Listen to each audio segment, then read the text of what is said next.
Welcome to the Hangar Z Podcast, brought to you by Vertical Helicasts and partnered with Vertical Valor Magazine. In this two-part series, Jack Schonely and John Gray are extremely honored to be joined by retired United States Navy Commander Scott "Scooter" Moyer. We make our way into the target area. We find our target with the laser-guided weapons that I was describing earlier. Slapshot designates the target. I drop the bomb. He lasers it. Boom, all the wingmen drop their bombs, and it's just, it's crazy. Everybody strikes the target. But now, of course, they're not that happy on the ground. So the surface-to-air missiles are really coming up. We're on night vision goggles. We're trying to get out of Kosovo. Scott served 21 distinguished years as a naval aviator, flying the iconic F-14 Tomcat. His impressive list of decorations includes the Distinguished Flying Cross, the Meritorious Service Medal, 7 combat air medals, and various other personal and unit awards. Over the course of his career, he logged more than 4,600 hours, 725 carrier landings, and flew over 80 combat missions. Among his many achievements, Scott was also selected to join the Navy's elite Blue Angels Flight Demonstration Squadron, an honor reserved for the very best. Join us as we explore his incredible journey from aspiring pilot to college student to naval aviator to Blue Angel, and eventually a career in commercial aviation. Please like, subscribe, and leave us a review so we can continue to bring you conversations just like this one. Thank you to our sponsors, BLR Aerospace, Precision Aviation Group, and Shotover Systems. Welcome to the Hangar Z Podcast, brought to you by Vertical Helicasts. The Hangar Z Podcast is the first and only podcast dedicated to promoting and exploring the personnel and equipment behind the missions in public safety aviation. Still southbound, skidding to a stop. Stand by here. Looks like you're getting ready to bail. Heads up, guys, bailing. Okay, the guy, he's running through the house, jumping the fence, through the shotgun, through something out. Grabbing the shotgun. Don't go over that fence. Don't go over that fence. Grab the shotgun again. He is armed. Stay there. Hold your position. Tell us about the Blue Angels. I mean, the practice, the travel, how it affected Michelle and your family. This is as, you know, people look at it and go, wow, that's glamorous and everything. Well, slow down. You know, that's 300 days away from home, and it's very, very demanding life, as neat as it is. Talk about that experience and how it affected you and your family. Yeah, as with most things in life, I had it completely backwards, right? So I was very concerned about the time away, being on the road nearly 300 days a year, and the impact that would have on the family. And I wasn't, not to be cocky, but I wasn't too terribly worried about the flying, because as carrier aviators, we land on aircraft carriers in the dark. You fly formation almost every flight. You launch off the carrier, you join up with your lead or your wingman or whatever, and so you're flying formation every flight. So I wasn't too terribly worried about that. Well, what did I have that wrong? So the family time was awesome, because unlike the fleet, where your deployment dates are shifting all the time and your cruise gets extended, I mean, the flight schedule doesn't even really come out until the night before. So you might not even know what you're doing the next day until the night before or whatever. Generally, you have some idea, but deployments change, and so it's very dynamic and very fluid. Whereas with the Blue Angels, the show schedule comes out, and you know for a whole year where you're going to be, what city you're going to be in, what day you're getting there, what hotel you're staying in, back in the old days, what the phone number is or whatever. And so we would have shows that were based in Pensacola, Florida. And so like every couple of months, there'd be a show in Jacksonville, Florida, or New Orleans or whatever. And the wives would load up the vans and the babes and come and spend the weekend with you. And I always brought Michelle to the fun shows out in San Francisco and Seattle. They're just beautiful backdrops, and you actually get a day off after the show, or 2 days off out there because you don't have any place to practice. So Northeast, when we do the Naval Academy, her family and my family would come down from Pennsylvania or whatever. So you had a schedule that really didn't change, and you could make a plan. So the family time was awesome. Pensacola is a great place to live. Wonderful people. They totally embraced Michelle and the kids, and we loved it. So that part was easy.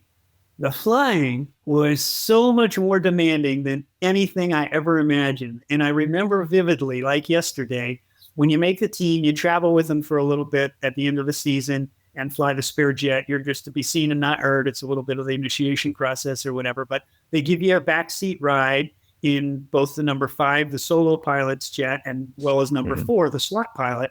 So I remember the number 4 ride, and we're running down the runway, going down the runway, ready to take off. And it's boss is here, number 2 and 3 are on the wing, and 4's on the outside. And number 2 is just coming off the ground, and number 4 starts to move into the slot. And this main mount, number 2, goes right above my head. And now I'm looking at 2 wingtips that are about this far apart, and we go up into a loop.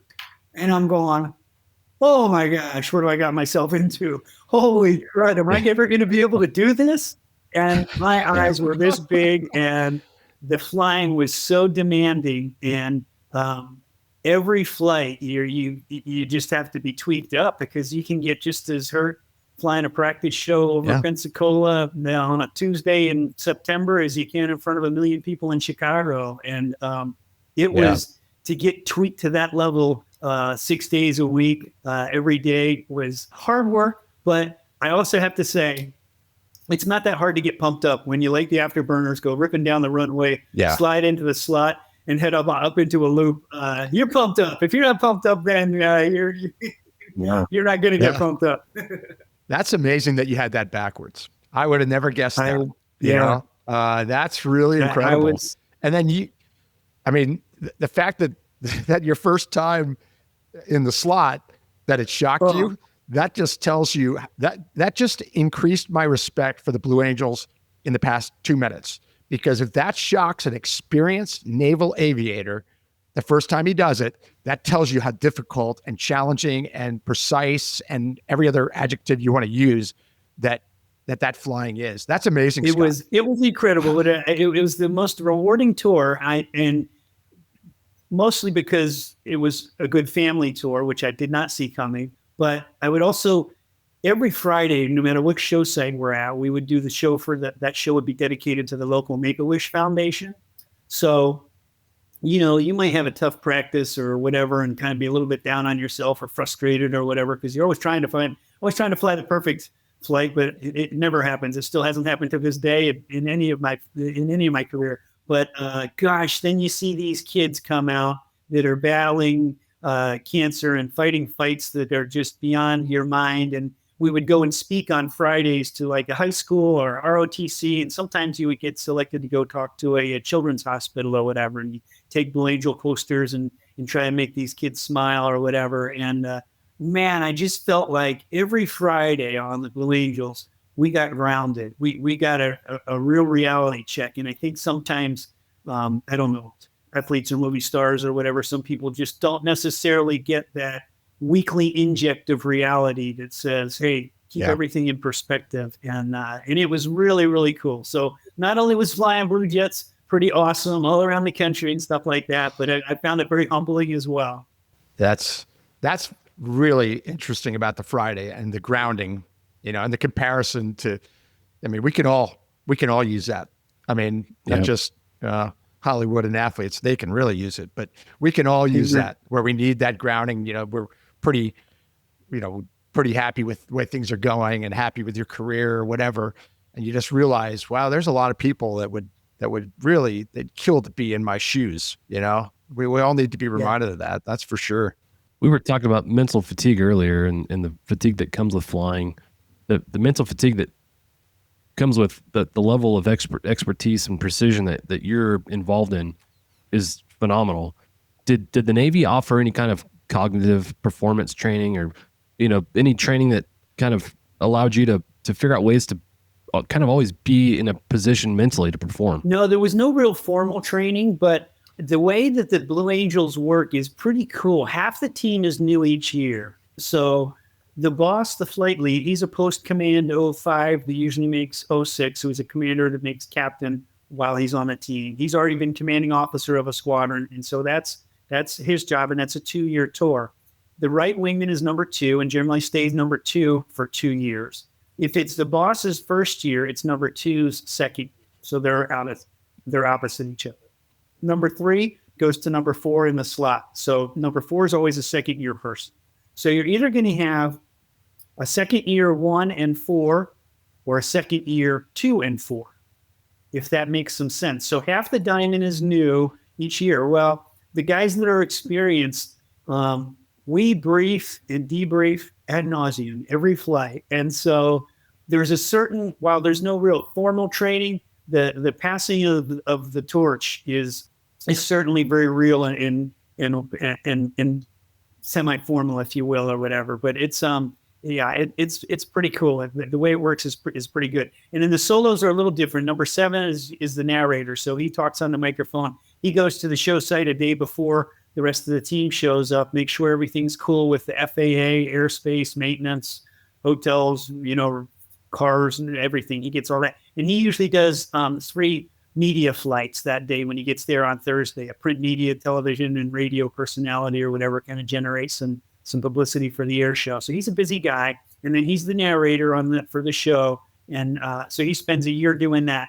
The next year he'll be the number 6 opposing solo, and then to number 5 the lead solo. So it's a 3-year tour for him, 2 years in the demo. For the rest of the team, it's a 2-year tour. But so number 5 is a second-year guy. Number 6 is a new guy. Granted, he was number 7, so he was on the microphone. So half the team, half the 6 jets that you see up there are second-year guys, and half of them are new. And so that passing of the guard is pretty cool. How is it determined what number you get assigned? Yeah, so it's when you travel with a team, as I was explaining for the last couple of months of the season before you get to be a member of the team or whatever. That's when the team kind of gets to know you based on personality and stuff. They've selected you to be part of the team, but we don't know what position you're going to get. And so I was selected with a F-18 guy named Yogi, Scott Baer. And it was kind of assumed that since I was an F-14 guy, that I would probably be the 765. Give me a year flying an F-18, going a day early, flying some media flights, get some F-18 Hornet time. And Yogi, being a Hornet guy, would probably get right into the diamond, so he would be number 3 to left wingman. But then when they got to know each other's personalities, Yogi's a redheaded, fiery kind of guy who likes to pull a lot of G's, so he was more suited to be a solo guy. So he went 765, and I think I'm a little more mellow, so they put me on the left wing, and I was number 3 and then number 4 in the diamond. So it didn't work out necessarily like you planned, but when you select the members of the team, you're just kind of picking the people, and you want somebody that you're going to be able to get along with almost 300 days a year. So you want someone who's got good hands, who's going to be able to fly the jet for sure, but also the quality person that you're going to want to review. And then when you get to travel with the team and kind of get to know them a little bit better, then they figure out who would be best suited for which position on the team. That's interesting that personality goes into a decision about where you're going to be. And it makes sense to me now that you explained it, but I didn't see that coming. I thought there'd be something else, but that's really cool. What was the transition like from F-14 to F-18? How did that happen? Yeah, it was pretty cool. The Hornets, so I think it was 20 hours of flight time, 10 of which could be simulated. So 10 hours of flight time in the F-18. I remember thinking, and now you're going to send me down to fly a blue jet like 2 feet away from each other? You got to be kidding. I feel like I should have more time in this. But basically they teach you the systems, emergency procedures, how to start and fly the aircraft and be safe.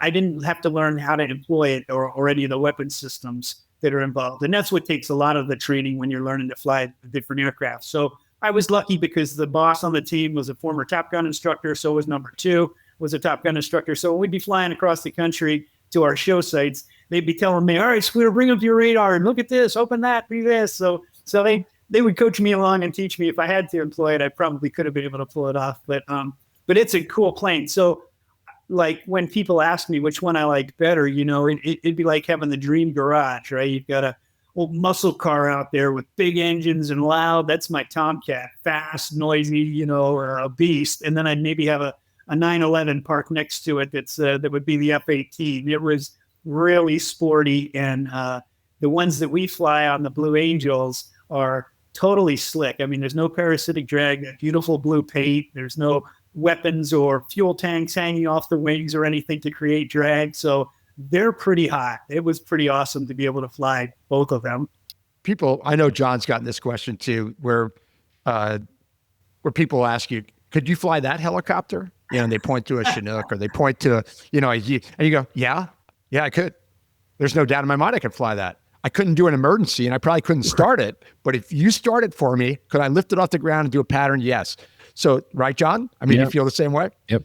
But they certainly feel different. So tell me about that, Scott. What stick and rudder feel? What's the difference between F-14 and F-18? You know, they're both jets, they're both high performance, but feel-wise, is there something there that you can describe? Well, it would be hard to say. The Tomcat was just big and fast. It wasn't nearly as maneuverable as the F-18. When I first strapped in the F-18, I could tell that, one, it was much newer than my F-14, and it was designed by pilots, for pilots. It's single seat, so everything's within your fingertips, you know, and it was really, really cool. So I came from the A4, which is really little. That is a tight cockpit. If you ever have an opportunity to sit in the static display of an A4, that is teeny tiny, to the F-14, which is huge. And then when I got in the Hornet, I was like, you know, it's like, what is it? The Three Bears, right? I'm like, this one's just right. That's interesting.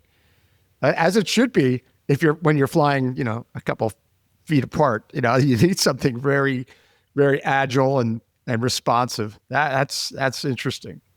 So let's switch gears a little bit. Let's talk about a little bit of risk management stuff, because risk management crosses in aviation. Risk management crosses all aircraft. I don't care if it's an F-18 or a Bell Jet Ranger or a 172 or a Cub. Risk management is risk management, but there are philosophies. There are, you know, obviously specific things for different aircraft. Could you sum up risk management from the Blue Angel perspective? Is there a general philosophy that you could describe when it comes to risk management in performing in the Blue Angels? Yeah, so we're going to start higher in altitude and further apart from one another when we start our very basic maneuvers out in El Centro when we go out to the desert for winter training. So that in and of itself is a little bit of a piece of risk management, if you will.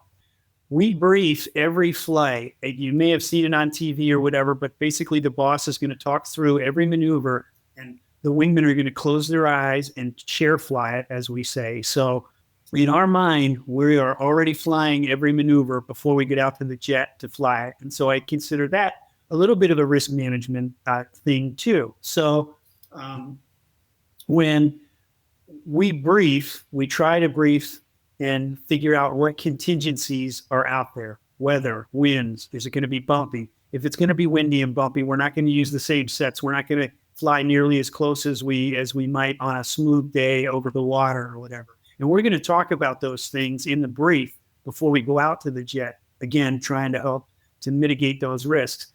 And I think that by being prepared, by having procedures, if someone gets out of position, we're going to clear. So they'll say, scooter clear, and I'm going to move out I'm going to make room for the wingman to move out and get into what we call their clear airspace. So having procedures and techniques in there help mitigate the risk. I think a lot of risk mitigation comes from experience, right? And so you have to have been safe and done these maneuvers time and time and time again. And we always said, hey, if there's any doubt, there's no doubt, whether it's a weather thing, whether it's, should I clear? I'm a little out of position. As soon as you say, should I clear? Like if there's any doubt, then there's no doubt, was kind of our philosophy that we used to sort of, go by. And so if there's a cloud deck and we're not sure if we can do the roll, okay, don't do the roll. We're just going to do a flag show today. Or, we'd like to do a loop and the big looping maneuvers. It looks beautiful in a blue sky, but we're not going to fly a formation 2 feet away from each other in the clouds and lose sight of one another or whatever. So if there's any doubt, there's no doubt. We're just going to do a low show or whatever. And so I think our preparation, and then we debrief. Already do we debrief ad nauseum. Every video, every practice, and every show is videoed, and we're going to come back and re-go literally frame by frame and see how we can do better and how we can improve the show, gain more trust in one another. That's a huge element of it. Is the trust factor that boss is going to be here, ready to go every day, and us wingmen behind him are going to be ready to go every day, and that trust is essential too. And I think those things all kind of play into how to mitigate the risks and the intangibles that are inevitable. Wow, that really does sum it up nicely. Love it. The debriefs, you you could see in your face and in your expressions and your words that to nauseam, but they really benefited you. They do. They? And I mean, in the and big they picture. do. And it would be easy to not, right. To just walk away and say, whatever, forget about it. We'll see you tomorrow. But you don't. You say, no, now here's where we have to actually look at what we did and what can we do better. And if there was any safety issues, we start every debrief with general safe. If anybody has any safety issue, if they just got to get off their chest right now, we're going to do that in the very, very beginning of the debrief. And we'll go all the way around the room with all the pilots and everything's cool. Nobody's got any safeties. Or if they do, we'll talk about it. We're going to air it out right now in the ready room and get it off everybody's chest. And then we'll go through maneuver by maneuver and figure out how we can get better. What would be an example of a safety? Thank you to our sponsor, BLR Aerospace. BLR Aerospace's revolutionary fast fin system improves performance and enhances safety across various helicopter platforms. This cutting-edge aftermarket solution improves tail rotor effectiveness, stability, and payload capacity while reducing fuel consumption and pilot fatigue. Trusted globally, FastFin delivers unmatched control, efficiency, and reliabilities for diverse helicopter operations. Learn more at blraerospace.com. I got too close to the boss and I didn't clear. So I mismatched the up. So the boss is telling us everything he's doing, right? Because the wingman can't see him, so it's not like he can use hand signals. Plus, he can't let go of the controls to give hand signals like you might in the fleet. In the fleet, you do a lot of things what we call calm out. You don't want the enemy to know that you're there, so we're just going to use hand signals, and I'm going to tell you when I want you to go out into combat spread or whatever. We're going to use minimum radio calls. Well, the Blues are kind of the exact opposite of that. Boss is telling us everything he's doing. So when we're going to do a looping maneuver, he'll say, up we go. And on the gut and go, we're all going to start pulling back on the stick at the same time. Because if I waited until I watched and saw him move, then I'd kind of get like a slinky thing going on. Right. So boss will say, okay. On the kit, when we hear we know it's coming. K. Then on the kit and K, he's going to start rolling if it's a rolling maneuver. So he's telling us everything that he's going to do, no matter what he's doing with the jet. Now, if I'm underneath him and he says, up we go, and I pull too hard and I get close and scare myself or whatever, that would be a safety. And I would talk about that in the debrief. Okay. It is total transparency and really non-attributional, I guess you would say too, because you flush the personality out of it. We have to talk about what we did that maybe scared us or was unsafe or a procedural error that we would take a safety if we forget to turn our smoke on or something like that, which is really unsafe. Yeah. But we want to strive to have perfection at every level, at every procedure, from the walk down to the salute to getting in our jet. We want everything to be procedurally perfect. And if something's not, you might take a safety and it might not necessarily be a dangerous safety, but it's like, man, I messed this up. I'm going to take a safety for it. Can you talk about the cadence and tone that the boss uses, why you use that, and the impact it has on the rest of the flight? So it's pretty cool. One of the neat things about being number 4 is I'm in the back, and so I'm the safety observer. I'm backing boss up because the wingmen can't see. They're flying off of him. I can come inside and I'm going to back boss up on his altitudes and airspeeds for each of the maneuvers, just in case he has a scan breakdown or a distraction or whatever. I've got him backed up, and I'll call a new maneuver or knock it off or whatever I have to say in order to do that. But anyway, and I'm also watching the wingmen, making sure that they don't get too close to each other, and I can make a spread it call if they do get too close or whatever. So that's kind of my job. And so I tell the wingmen when they're ready, take it in, and then they're going to move into their close set to get ready for the maneuver. After the maneuvers, I say, let's ease it out, and they're going to widen out a little bit so the boss has a little bit more freedom to get set up for the next maneuver, right? So now boss is going to use his voice inflection if he needs more pull on the bottom of a loop. They'll say, a little pull, a little more pull. And if I hear that growl in his voice, I know he's going to pull a little harder. And so we are going to as well, right? And I get to use my voice inflection in the back during the demo, especially if we're nailing it, right? And so we just did a really good roll, maybe a diamond roll, and the wingmen were right in position. So the boss will say, smoke off.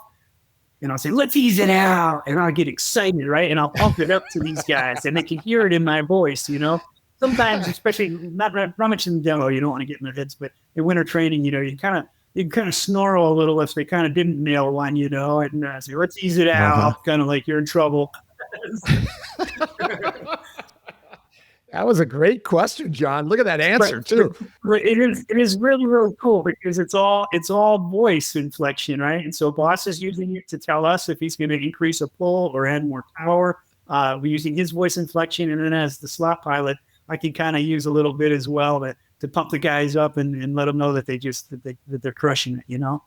That's really interesting too. From an outsider's perspective, the tone that you guys use is a pretty calming tone. So I'd imagine, given the high stress environment that you're operating in, that tone helps kind of set like, hey, we're good, and until you're not, and using that intonation to let people know, it's the same job we're doing in the helicopter. Our goal is for the folks on the ground to know when we're talking, like everything's good, until it's not. When you have to use that intonation to say, hey, something's going on, they should know that something's different here based on the tone of this person's voice. Absolutely. So really cool. Why are you reading my mind, John? Stop doing that. Just knock it off. Yeah. And I know what you're thinking. Here, I'm going to prove to you, Scott, that I know exactly what he's thinking. Don't go over that fence. Don't go over that fence. Yeah. Right? Yeah. That's what he's thinking. I mean, that's Kevin Means in the beginning of every one of our podcasts, telling an officer, don't go over that fence, because there's a guy with a shotgun waiting for him coming over that fence. And that tone was completely removed from Kevin's normal, okay, guys, he's running southbound through the houses. I need a unit here. And then all of a sudden he's going, don't go over that fence. That's a big difference. So the voice inflection to TFOs, tactical flight officers, is used. And it's the same thing you're talking about. It's really good. Yeah. But stop reading my mind. We've talked about this, John. Let's take it to the next step of risk management here. We'll get this risk management stuff out of the way. How does risk management, now the Blue Angels obviously have incredible risk management. They have an incredible safety record for what they're doing. How does it differ when you go to the fleet? How does risk management, the philosophy, change, if it does, when you go to the fleet? And then we'll take it one step further into combat. Yeah, well, and that's what I was just going to say. So in the fleet, you probably have more intangibles, and so things that are not quite in your control. With the Blue Angels, we kind of know our routine. We know what maneuvers we're going to do, and we can vary a little bit from high to low to flat show, depending on the ceilings and the weather conditions. And we're going to change things up depending on the wind. So there's certainly variables that we talked about earlier that you have to mitigate.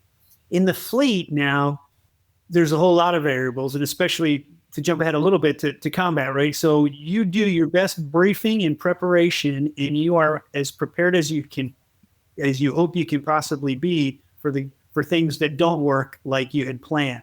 But by knowing your systems and procedures and training and practicing over and over again, I think it helps you mitigate those risks when things don't go the way that you thought that they would. So whether it's in the training environment, learning to fly the F-14 or whatever, again, you start by learning systems and emergency procedures. And what happens if I lose a hydraulic system? What happens if I lose oil or lose an engine or whatever? And that's kind of where we start our training in the military is let's start with when things don't go the way they're supposed to. And then we'll teach you how to fight tactically, how to employ, how to do the other stuff. So by virtue of the fact that we start with, let's learn how to do things, how to operate when things don't go the way we planned, and we'll go from there. And then we'll teach you how to employ the aircraft, how to be tactical. So that fleet where operational risk management is pretty cool, and it starts in the very, very beginning stage. That's how we start learning to fly our aircraft.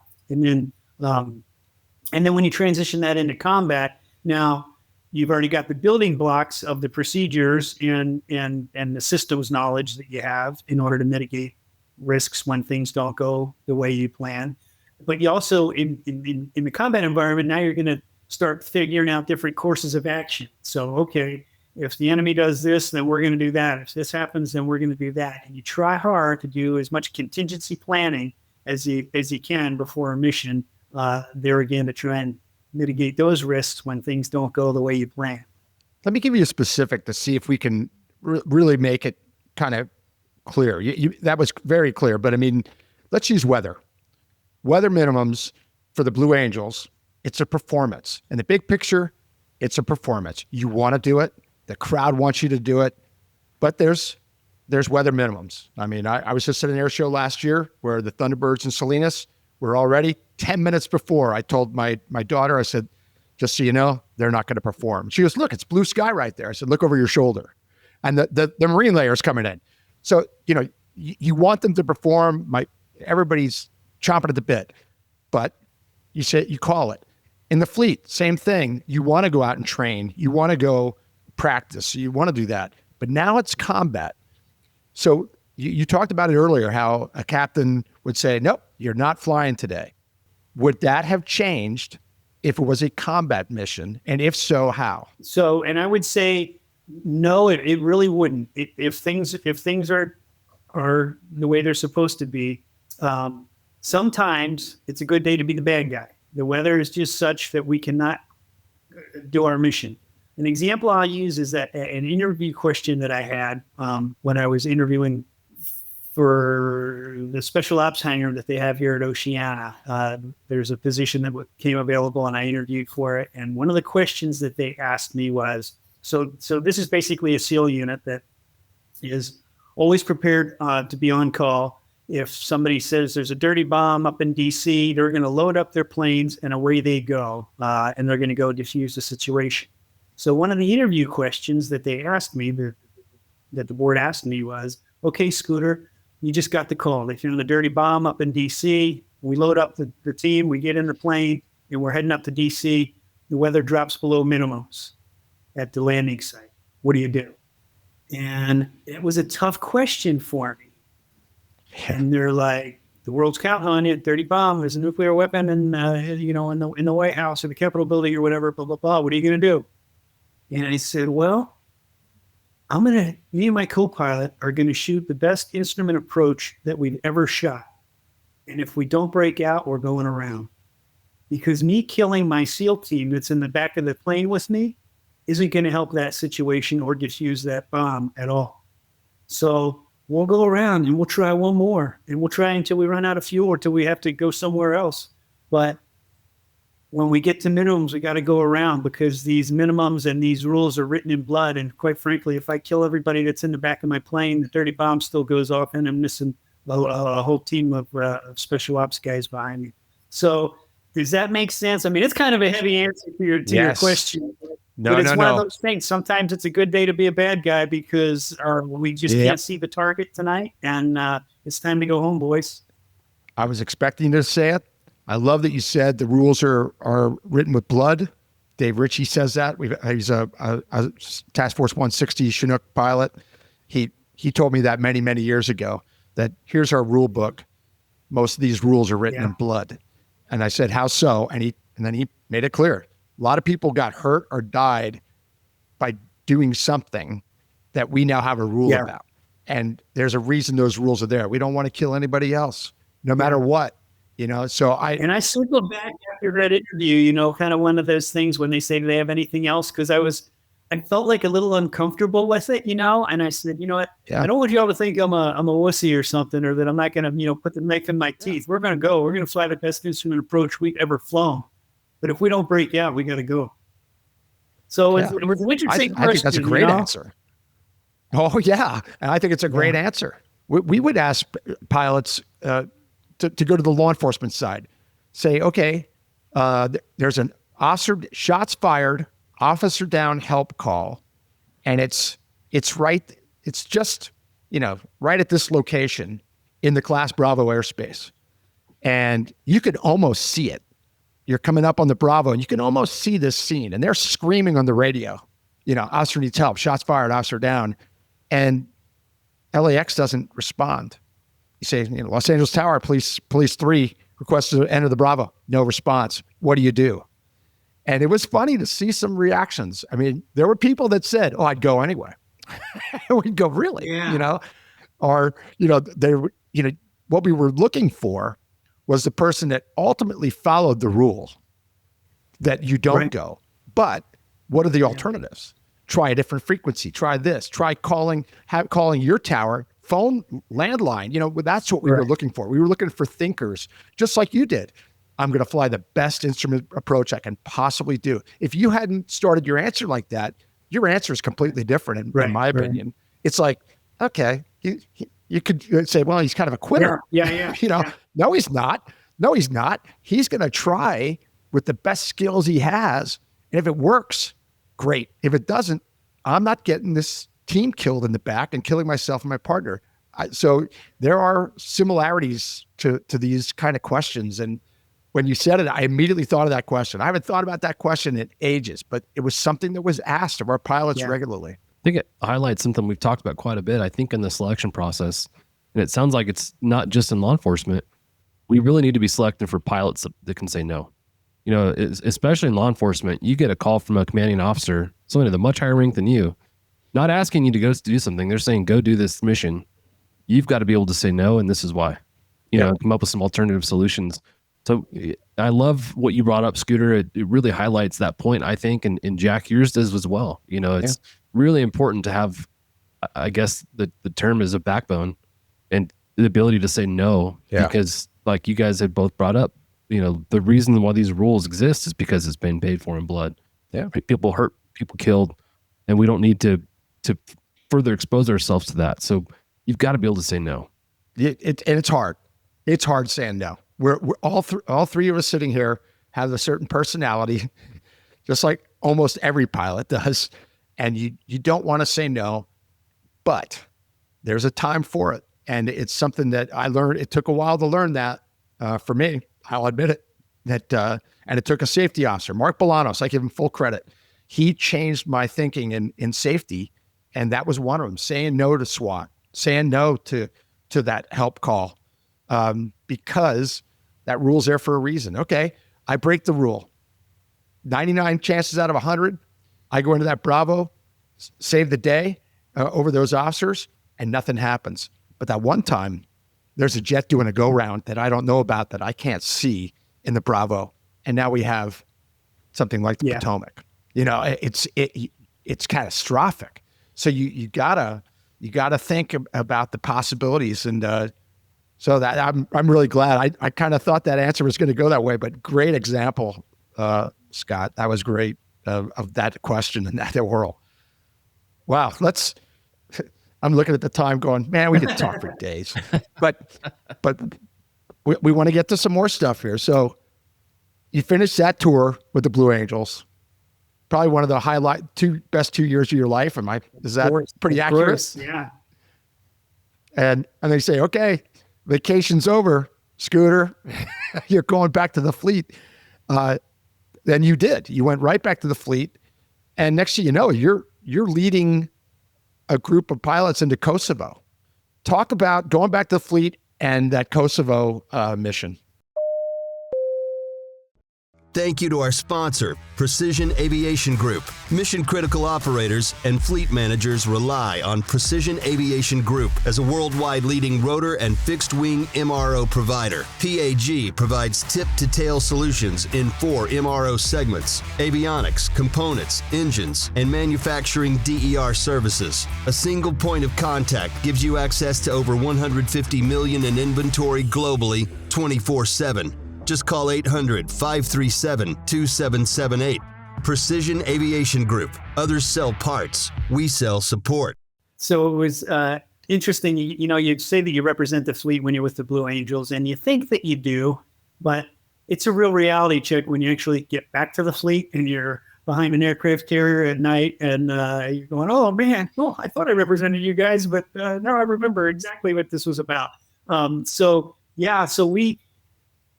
I'm now a lieutenant commander, and we're heading over to Allied force over in Kosovo, and we're steaming directly over through the mid and on around up into the Adriatic Sea. And on our way over there, an F-117 gets shot down up in the northern region of Kosovo. And I'm thinking to myself, at the time we're flying F-14As, I'm flying the oldest version, and I'm going, no way. They're using all Russian air defense systems, but I'm like, they found, detected, and shot down a 117. When my F-14 Tomcat shows up on their scope, they're going to need sunglasses for crying out loud. Like, this is crazy. What are we doing, right? So So I've got butterflies to say the least, right? So we get over out theater, and we're going to now help out the Air Force. So it's the first night of the Navy's participation in the conflict. We are briefed up, and my commanding officer, Ted Slapshot Carter's the commanding officer. He goes on to be a 3-star admiral. He's super awesome. And so he's the commanding officer. So I'm his chosen pilot for the mission for the first night, and for a couple of the other high value missions that we flew. I was his stick monkey. So we're the alternate lead for this strike, because the other commanding officer was senior to him or whatever. So they're going to be the lead. We're going to be the alternate lead. It's about a 22 plane strike or so. We launch off the carrier in the dark on this first night, and Brew, the pilot of the other, who's the lead, comes up on the radio and says, "Hey, Scooter, Brew." "Yeah, what do you got, Brew?" "Yeah, my jet's broke. You got the lead." And I'm like, "Oh, geez, no, I'm not sure I even want to be on the mission, let alone lead the dang thing." So Slapshot, my commanding officer in the back, says, "All right, Scooter, here we go." He's pumping me up, and so off we go. Well, we get everybody rendezvoused. We head off into Kosovo. As soon as we get into across the border into Kosovo, the surface-to-air missiles start coming up, because they know we're there. We're being trailed by a Soviet vessel our whole way over there. They're reporting when we take off, when we landed on the aircraft carrier. So the SAMs start coming up and up at us. We make our way into the target area. We find our target with the laser-guided weapons that I was describing earlier. Slapshot designates the target. I drop the bomb. He lasers it. Boom! All the wingmen drop their bombs, and it's just it's crazy. Everybody strikes the target. But now, of course, they're not that happy on the ground. So the surface-to-air missiles are really coming up. We're on night vision goggles. We're trying to get out of Kosovo, and we're going as fast as we can. I got my F-14A going just as fast as I possibly can, and we keep climbing. And Slapshot's in the back. "Scooter, what's your altitude?" I'm like, "I'm trying," but I couldn't hardly make my hand go forward, because that's down, which is where the surface-to-air missiles are coming from. So I'm like, "I'm trying." We get out of the country, and everybody gets off target safe. And now we got to go back and land on the carrier. It's about 3:00 in the morning. So pitch black in the night, land on the carrier.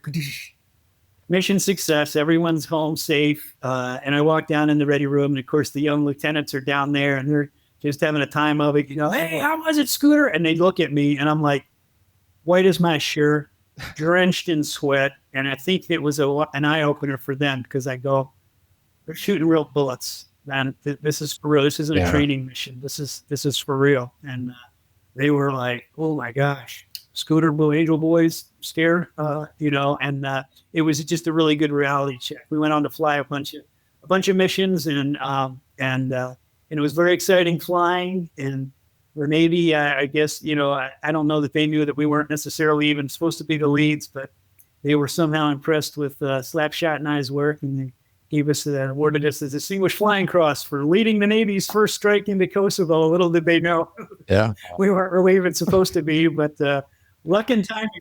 But you did it. That is quite a story, and that was you had flown in Iraq. That was completely different. This is much more intense than even Iraq was. It was for sure. Yeah, it was for sure. We were high up in Iraq and just kind of watching from the skybox. But this was for real. This was the first time that I had actually been shot at. And like I said, when they took down a 117 earlier in the week, I'm thinking, oh my gosh. Now we had I know we had at least 2 prowlers coming in with us. So watching them rain down. So the guys on the ground were just shooting unguided and looking for the silver bullet, that would take down an F-14. But on the night vision goggles, it's pretty stimulating seeing those things come at you, and you're going, I'm pretty sure that's not guiding. I'm pretty sure one's not guiding, but which one don't I see? Wow. That's amazing. I got goosebumps there listening to that story. That's pretty intense. Yeah, it was great.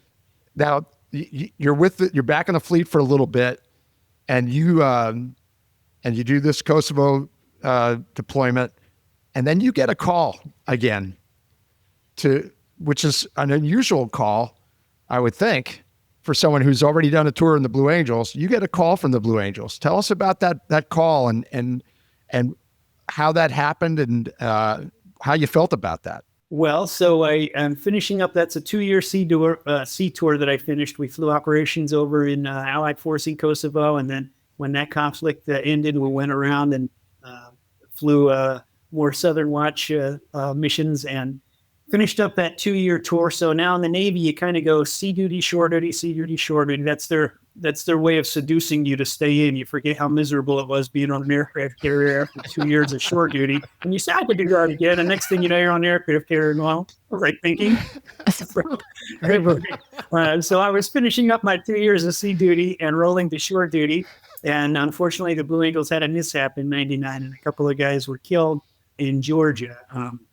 Karen O'Connor and Kevin Colling, Tater and Chicken Bone, on a training flight with the 2-seat jet, and they flew into the ground and they were both killed. Well, so based on that rotation that I was explaining earlier with the Blue Angels, now they don't have a number 4 for the following year because he's in heaven. So I was rolling to shore duty. I had been flying a whole bunch over on the aircraft carrier, and so they asked if I would come back to the team and fly the number 4 jet for the 2000 season and train 2 new wingmen. It's going to be Boss's second year. I'll be considered a second-year guy. It's my 3rd year, actually, but I haven't been doing it for the last 2 years. But I'm going to come back and fly the number 4 jet so that we can train 2 new wingmen and get that rotation back on track. So for the 2000 season, I had the honor of flying the number 4 jet again, a second time. So unfortunate circumstances got us back. And back to my other comment about having it all wrong when I didn't know about the Blue Angels and the family time. Well, Michelle, of course, coming off of this tour in Kosovo and so forth, says, oh, heck yeah, I'll go back to Pensacola with you in a heartbeat compared to the fleet and what we've been doing. So we went back to Pensacola, and it was just an amazing year. I thought about the guys that I was replacing every time I closed the canopy. I was wondering why I'm the one sitting in this jet instead of them. But we had a really, really good year. The chemistry on the team was awesome. And I think, they say that you're your best commanding officer about 6 months after you give up command, after you're done, because you have that time to kind of reflect a little bit. And when you're in the thick of it, you're kind of going through it day to day. You like to think that you're doing well or whatever. And I know I enjoyed my time, the first time on the Blue Angels, for sure. And you try to cherish it, and you do. But then you go out to the fleet, and you have some time to really reflect a little bit. And when I got to go back and do it the second time, I think I had an even greater appreciation for it, because I recognized that some of the things that you get a little bit caught up in, maybe, my hotel room has 2 queen beds instead of a king, or my car that I have is, not a Camaro, it's a whatever, it's a Mustang, or the stupid things that you might sometimes get a little bit caught up in. I feel like I had a little bit more of a reality and a better perspective when I went back the second time. So I really, really cherished it. It's unlike an athlete who doesn't necessarily know when his career is going to end, or whatever. The Blues is a 2-year tour, so that's going to end, and so you cherish it. And for me to be able to go back and have another swing at it, I just thought was really, really cool. Again, I knew that would end as well, but I really cherished it that time for sure. And the kids were a little bit older, so they took a little more pride in it. And I think Michelle, had a greater appreciation as well. So it was really, really good. Yeah. Very, very rewarding. Now, you talked about very eloquently the emotional difference, your emotions and the feelings. How was the second tour compared to the first skill-wise? I mean, did you feel right at home immediately, or did you have to work back into it? How did that feel? Yeah, so it was, I remember vividly, we take off the first practice in Pensacola. I went out with the boss, just the 2 of us, and flew underneath his jet so that I could get a feel for his cadence and his voice and his calls and stuff. So it was good. As number 4, it's one of the more challenging positions, but it's not necessarily the hardest. I would argue number 3 is the hardest, the left wingman. Oh. The rolls are all into number 3, and that's a very, very hit. He's got nowhere to go because guess what? Number 4 is living right up his butt. So he's got number 2 and 3 don't really have any place to go. I kind of do a little bit as number 4.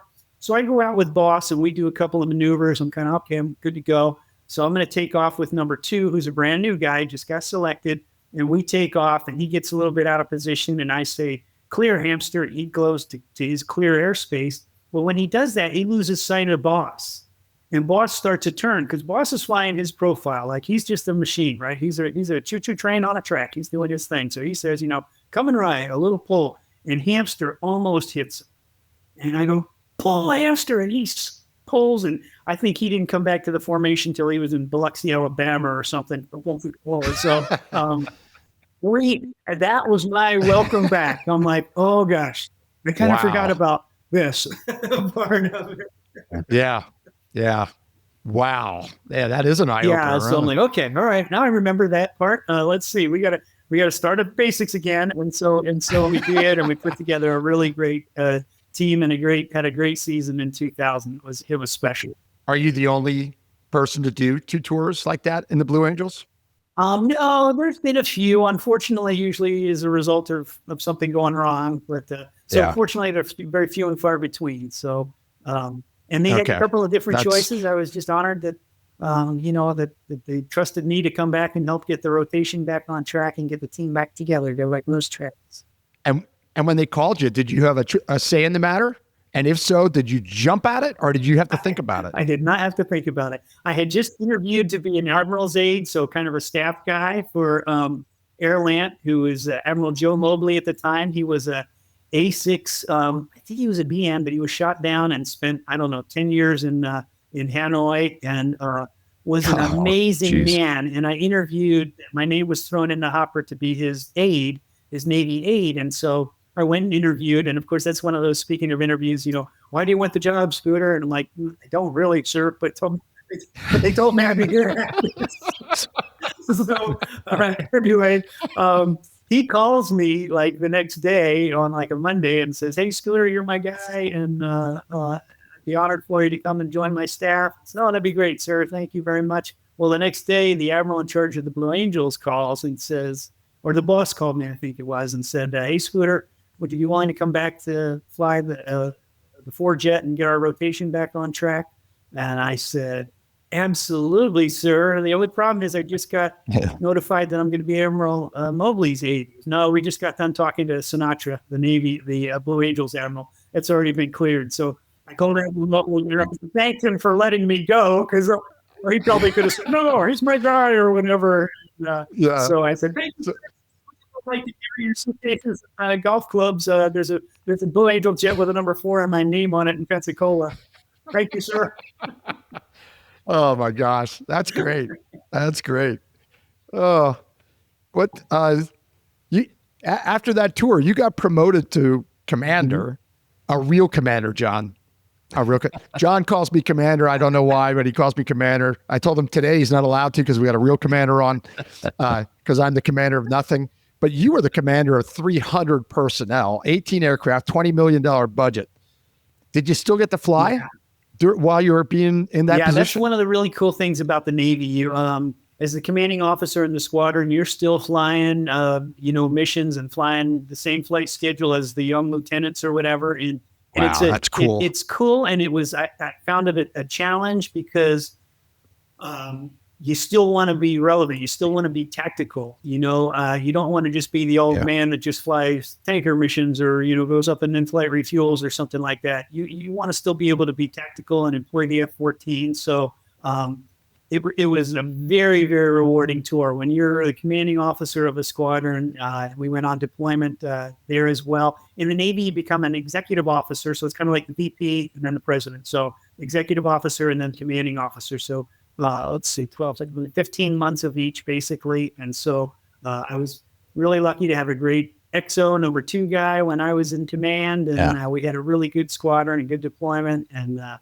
was very, very rewarding when you're operational and seeing those men and women work on those aircraft. It was pretty special. Right. Yeah, I know it's difficult. This question is very difficult. I know it is, but can you sum up a personal leadership philosophy that you had as a commander? Was there something that you can just say, here it is? Or is that too broad a question? Well, it's a great question. I think my personal philosophy was, what can I do to help you? Because I always felt like the maintenance troops or whatever, there's got to be, they're probably saying, you know what pisses me off about this is this. You know what, right? That whether you're working on fuel systems, hydraulic systems, engines, avionics, whatever, there's probably a better way.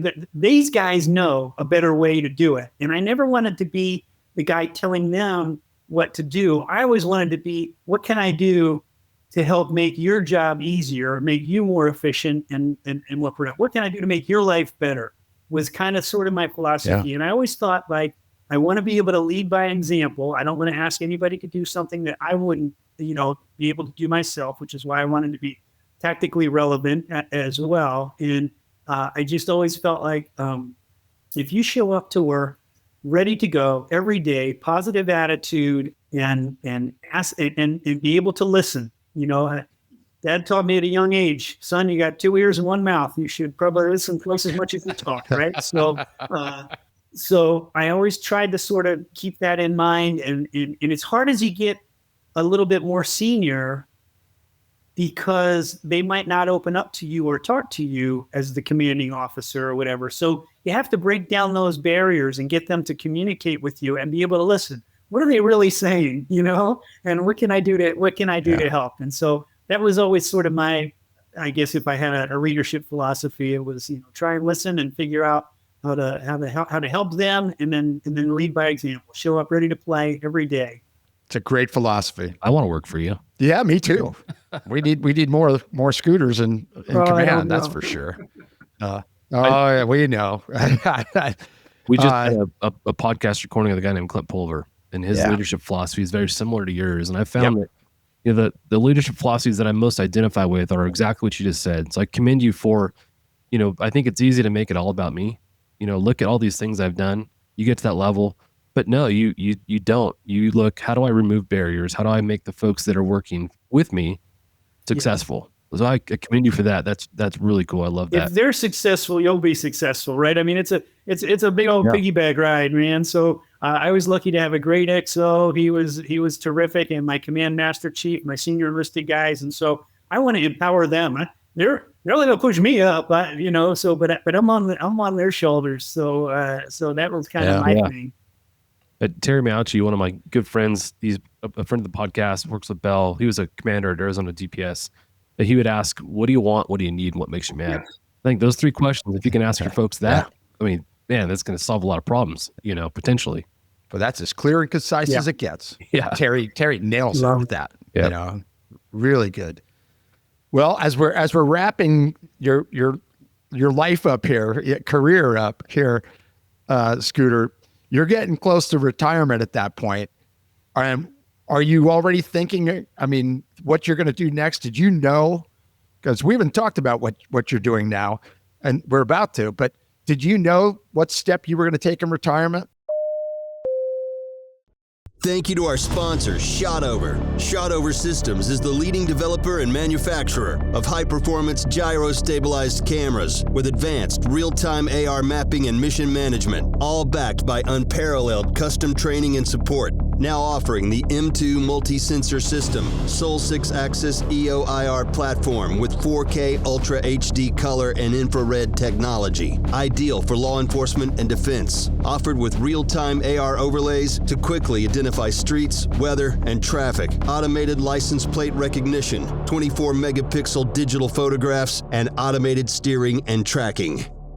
Not really. I had a hunch that I wanted to try the airline thing, because there's a proficiency element involved in that, right? So if I wanted to try my hand in the business world, which I've always been intrigued by for sure, but now I might not be marketable for the airlines if I go too many years without flying. So Michelle and I kind of talked about it. I said, well, let's give this airline gig a try. And if it doesn't work out, I can go try my hand in the business world or other ventures or avenues. And so I really wanted to work for Southwest Airlines. They are a great company. There was some legendary Blue Angels and fighter pilots back in the Miramar days when Southwest was just a tiny little company, and they were always having fun and just loved their job. And they were like, yeah, Scooter, we don't get paid as much as the big guys back then. But what a great company to work for. And Herb Kelleher, who started it, was just, his philosophy was just spot on. take care of your employees. They'll be happy when they come to work. Then they'll give a quality product, a quality service to the customers. The customers will be happy, and then we'll get profit, and then the shareholders will be happy, instead of too many businesses that go the other way around. Anyway, so I did not have my type rating. You needed it at the time. And so I was lucky enough to get hired by a couple other airlines, but I kind of had this soft spot for Southwest. So Michelle, bless her heart, says, well, why don't you just go get your typewriter thing, whatever that is? And Your typewriter. that's like $8,500 or whatever. She says, well, yeah, whatever. You've always wanted to work for Southwest. It's a great company. And so I said, okay. So anyway, I got a phone call from Southwest. They offered me an interview. I said, I don't have my type rating. I'm not typed in the 737. So they said, well, that's okay. We can hire you. We just can't put you in a class until you get a type rating. So I called where I had my type rating scheduled and said, hey, can I put that on hold? Because no offense, but if I don't get hired by Southwest, I'm not going to get a type rating. I'm going to go to FedEx or Delta or whatever. But the interview went well, and they hired me. And so I've been at Southwest for coming up on 19 years. And I really enjoy it because, I remember my first landing at Southwest. It's kind of funny. It was at Chicago Midway, which is a relatively short runway. It's a little bit more challenging airports for us to land. So I'm a co-pilot, and I land, and we're rolling out. It's a short runway. Everything goes fine. The landing wasn't my worst or whatever. But it struck me that I have 150 people behind me for the first time in my flying life, right? I'm like, holy crap, I'm responsible for the kids in the back, the grandparents, like a lot of people. Like when I was flying my jet fighter, it's just me and my Blue Jet or me and my Rio or whatever. If we screw the pooch, shame on us, whatever, that might be unforgiving. But now I've got a bunch of people back here that I'm kind of responsible for. Like, so I really like it. I'm like, I need to have my A game. Like I need to be professional in this job as well. There's people counting on me to get them where they're going. And it was a little bit of an epiphany that I didn't see coming. I just thought, airline pilot can be boring, blah, blah, blah. And it is not as dynamic as what I had been doing, but I get to see sunrises and sunsets up in the sky. People are counting on me to get them on their vacation from point A to point B, get there safely. And it's pretty cool. I really enjoy it. I like it probably more than I thought I would. Wow. At the first landing at Midway, I mean, I've landed there a bunch of times over the years. That is short. I mean, that is a Navy pilot's runway, man. Yes. It really is because it's so short. As a matter of fact, I remember when they put the crumbling concrete stuff at the end of the runways, because they were having so many aircraft that were overshooting, and so that's fascinating. That was your very first one.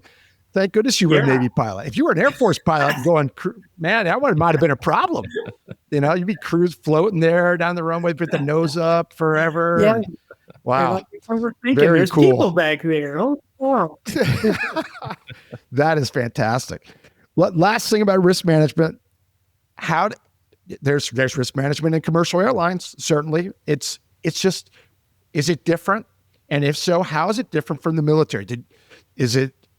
I know there's differences because the missions are different, but is there an overall difference in risk management that you had to adjust to, or was it seamless? It's probably more similar than different, but generally speaking, it's all there, right? So it's weather's the primary thing that we're going to mitigate, right?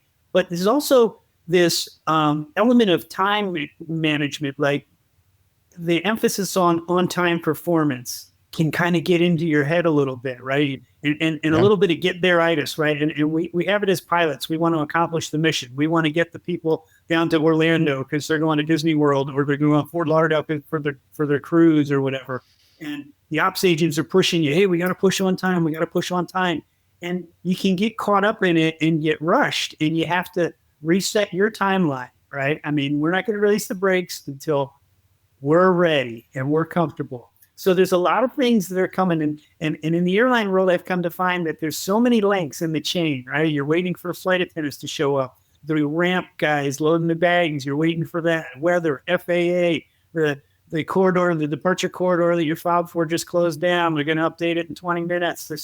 there's so many things that you're constantly mitigating risk in a different way, but it's the holes in the cheese, you have to recognize when they start to line up. And so it's always there. It's not like you're being shot at or whatever. It's not that adrenaline pumping kind of risk management, but it's still outside things that are being thrown at you, but you have to sort of figure out and manage your timeline.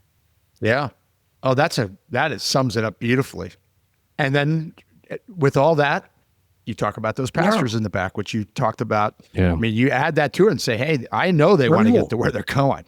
But there's thunderstorms and we're not taking off right now, people. And, how come, why? And the weather's great here. I know, but between here and Orlando, there's, a line of thunderstorms that we can't penetrate or whatever. And so, and you have to just be able to balance all that. Wow. Excellent. We have to end with this. We have to talk about Michelle. Your wife, Michelle. Tell us about when you met, how long you've been together, how long you've been married, because she is a hero. John and I will talk about this regularly with all our military guests. The spouses are heroes, American heroes. And we want to know about your relationship with Michelle and how she tolerated this life all these years. So lucky that I have my best friend from high school. Our first date was her junior prom. So we've been married for 38 years and together for about 44. And while we've talked about all the cool things that I got to do, none of it would have been possible without her. There's no doubt about it. They talk about the toughest job in the Navy is the Navy wife, and I can validate that with uncertainty. So, she's awesome, and we raised two wonderful kids. So our daughter is married to a Navy helicopter pilot, and so they are awesome. And our son's a Navy SEAL. He's deployed currently right now, and they've got a little boy there out in San Diego. And so tribute to Michelle, for all the moves that we made. Everyone was an adventure. She didn't complain, too much anyway. So we now have another generation of Navy coming along behind us, and they're serving, and we're certainly, so proud of them. And so really a tribute to Michelle, because none of the I was flying supersonic jet fighters and living the dream, and she's raising the kids and 5 deployments. So that's 6 months at a pop each of those. But she's at home by herself raising the kids. And the military spouse is not for the faint of heart. That's for sure. Yeah, that's for sure. We both we salute Michelle. Great job, Michelle. You raised us two good kids and tolerated an interesting lifestyle. Yeah. A very interesting lifestyle. Wow, you chose wisely, Scooter. Very that's lucky. Great. John, anything else you want to talk about other than the list of about 100 things? Yeah. First off, the legacy that you and your wife have left, you see through your kids that right there is proof that you did what you did right. Yeah. The marriage that you guys have, the examples that you provided carry through to your children. And that's not something that a lot of people can say, especially in the position that you are. So hats off and kudos to you and your wife for doing that. The next is an observation that I really kind of off topic in some ways, but we talk about a lot of, when you think about a mission, you think about a lot of times the person in the aircraft, not the people that it takes to complete the job, the maintainers, all the behind the scenes stuff. One of the things that I really love about the aircraft carrier is, to me, it's a visualization of all the folks that it takes to make one mission successful, and you look at how many folks are on an aircraft carrier. Is it like 4,000, somewhere around there? I mean, it's almost every single one of those people are directly involved in the successful completion of a mission. I think it's a really cool, again, visualization of that. So that's the observation. And then the last is a question that I've got. You joined the Navy in 1985. Top Gun was released in 1986. So my question is, what impact did that movie have on the culture of naval aviation? One is, as it's released, you're a new pilot, but two, you become an instructor, a couple years later, and some kids have had time now to see this movie, and that movie's probably influenced them to come through. What, if any, impact did it have on your guys' culture? It was fairly epic. I mean, we are so lucky that that movie was so well done. The flying scenes back then, the flying scenes in the new one are even better, of course, but the flying scenes back then, and yes, it's Hollywooded up a little bit. I don't think that the Navy could possibly put a price tag on the impact that the movie Top Gun had on recruiting. I really don't. And it's the same with the Blue Angels. You know, every year it comes under scrutiny for, you know, when they're doing budget cuts and stuff like that. They tend to want to quantify, well, what's the value of the Blue Angels? Well, I don't know that you can quantify what that impact is for recruiting value when kids watch the Blue Angels and then they join the military or join the Navy. And I would say the same thing with Top Gun. Oh my gosh, like just epic soundtrack, epic footage. No, the recruiting value, I think you'd be hard pressed to put a number on. Yeah. That's a great question. It's funny. John, it's really funny. I just got a text from Tony Weber and he said, this Scott Moyer guy, this is really cool, but how many low passes did he do of towers? That's Tony wants to know that. Tony Weber, Scott, is a friend of ours, 42 years in the San Diego County Sheriff's, 32 of them in aviation. He's a huge Top Gun fan. And so we had to get, and he's a co-host that he sits in as a co-host occasionally. We've had him on the podcast many times. He's a huge Top Gun fan. So I love it. Had to do that. By the way, did you do any unauthorized flybys, Scott? No. I was mostly straight and narrow, but a couple of them we didn't get permission, but flybys of the aircraft carrier. But Tom Cruise has the patent on that one, and we're we had to mess with Tony because we have to mess with Tony. We just have to. This has been fantastic, John. Closing thoughts before I give the floor to Scooter here. No, I really don't. I'm really thankful for the time that you've spent talking to us. Our audience is going to love this conversation. Yeah, there's so many parallels between the lessons that you talked about in our community. So thank you for sharing those with us. Thank you again for taking the time to sit with us, and most of all, thank you for serving our country. I know that people say that and it kind of rolls off their back, but it the sacrifice that you and your wife endured for the benefit of our country is amazing, and not to diminish what you did, but again, going back to your wife, she sacrificed a ton, put a lot of hard hours in. So kudos to you. Thank you for that. And thank you for joining us. It's time for your Heli Life giveaway buzzword. Listen up and remember this word because you'll need it to enter for a chance to win exclusive Heli Life gear. Ready? This episode's buzzword is cockpit. Visit contest.verticalhelicast.com to enter the buzzword. Scooter, any closing thoughts about your career? Thank you guys so much for having me. I was thinking that the only closing message I would go is expanding on what you just said, John. Is we around here we have T-shirts. Friday is like Red Day. Remember everyone deployed, and on the base and around the local places around here in Virginia Beach, big Navy town with Oceana and Norfolk and stuff. Remember everyone deployed. And so our son-in-law is going to deploy in about 2 weeks on the Ford. So he'll be gone for 6 to 8 months. Our daughter will be raising the 3 boys, 5, 4, and 2 by herself, doing that Navy spouse thing. Our son is currently deployed, a Navy SEAL. He's been deployed for a couple months. Our daughter-in-law is out in San Diego with their 7-month-old.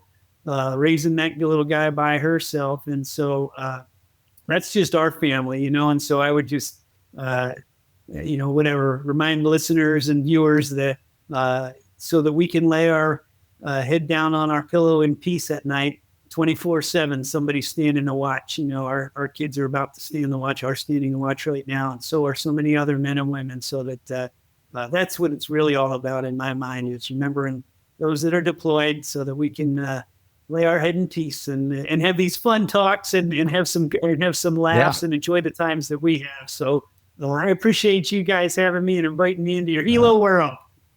Well, that's perfectly stated. My dad wears his red shirt every Friday. He's an Army veteran from Korean War, 82nd Airborne, and he wears a red shirt every single Friday. I'm going to call him here in a little bit, and there'll be a red shirt on. So I'm glad you brought that up. I have to say this. I love my sister dearly, and I love that she married Jim Davies. And, Jim and Scooter go back to Turner Field in Pennsylvania. And Jim is the person I called upon and said, hey, do you think Scooter would do this? And he goes, I think he would. Let me check with him. That's how this ball got rolling. And so thank you, Jim, for doing that and reaching out. You guys known each other since teens, correct? Indeed. Since you were teenagers. And I really appreciate the fact that he was willing to do that. And I really appreciate that you were willing to say, heck yeah, when do we do it? So Scott, thank you. My first ever podcast. Whoa. Yes. Yeah. And Scooter was a little, when I first contacted you, he was a little nervous about it. I said, it's not quite, it's almost as technical as flying an F-14. We'll walk you through it. This turned out great. If we could all grab our mics and drop them right now, we should do that because this was fantastic. It's exactly what I pictured, Scooter. Thankful that you were willing to do it. Thankful that John and I got to hear these stories and hear your background and experience. I echo what John says about your family. Godspeed to all of them. We really feel fortunate to be able to talk to you. This was great. This was great. It's exactly what the goal was. And you made that happen. Now, I will end by saying, Scott, when are you going to write the book? Because I know Jim bugs you. And the reason Jim bugs you about this is because I bug Jim about this. You don't realize it, but I bug him every time your name comes up. I said, when's he writing his book? I tell him. I go, well tell him again. Know that. So now that doubles the readership, Jim and you. It does. Yes. And now John will write. John, you in? There's three. Yeah. 3 books right there. You're on your way, Scooter. So let's keep bugging Scooter to write a book and to share this with even more people. But in the meantime, they can listen to the Hangar Z. So thank you, Scooter. John, this was wonderful. Absolutely. Thanks for everything. And to our audience, thanks for listening. Hope you enjoyed this. I know you will. And we want you to stay safe, and we'll catch you the next time on the Hangar Z Podcast. Cheers. Thanks for joining us for this episode of the Hangar Z Podcast. Don't forget to like and subscribe to hear more stories that promote the personnel and equipment behind the missions in public safety aviation. Lastly, stand by for a message after a word from our sponsors. Cheers. Thank you to our sponsor, BLR Aerospace. BLR Aerospace's revolutionary fast fin system improves performance and enhances safety across various helicopter platforms. This cutting-edge aftermarket solution improves tail rotor effectiveness, stability, and payload capacity while reducing fuel consumption and pilot fatigue. Trusted globally, FastFin delivers unmatched control, efficiency, and reliabilities for diverse helicopter operations. Learn more at blraerospace.com. Thank you to our sponsor, Shotover. Shotover Systems is the leading developer and manufacturer of high-performance gyro-stabilized cameras with advanced real-time AR mapping and mission management, all backed by unparalleled custom training and support. Now offering the M2 multi-sensor system, sole 6-axis EO/IR platform with 4K Ultra HD color and infrared technology. Ideal for law enforcement and defense. Offered with real-time AR overlays to quickly identify streets, weather, and traffic. Automated license plate recognition, 24 megapixel digital photographs, and automated steering and tracking. Thank you to our sponsor, Precision Aviation Group. Mission-critical operators and fleet managers rely on Precision Aviation Group as a worldwide leading rotor and fixed-wing MRO provider. PAG provides tip-to-tail solutions in 4 MRO segments: avionics, components, engines, and manufacturing DER services. A single point of contact gives you access to over 150 million in inventory globally, 24/7. Just call 800-537-2778. Precision Aviation Group. Others sell parts. We sell support. We hope you enjoyed this inspiring conversation with Scott Scooter Moyer. Scooter truly embodies the values of our military. Accomplished, courageous, and experienced, yet remarkably humble and grateful for the opportunity to serve. His insights on risk management are not only invaluable to military aviation, but apply broadly across all sectors of aviation, including public safety. Thank you again, Scooter. This is a conversation that we will never forget. We wish you and your family the very best, those actively serving and those who support them behind the scenes. If you found value in this episode, please take a moment to share it with your friends, family, and colleagues. John and I are incredibly proud of the work we're doing here at the Hangar Z Podcast, but we rely on our loyal listeners to help grow our community. Thank you, as always, for your amazing support. Stay safe, and we'll catch you the next time on the Hangar Z Podcast.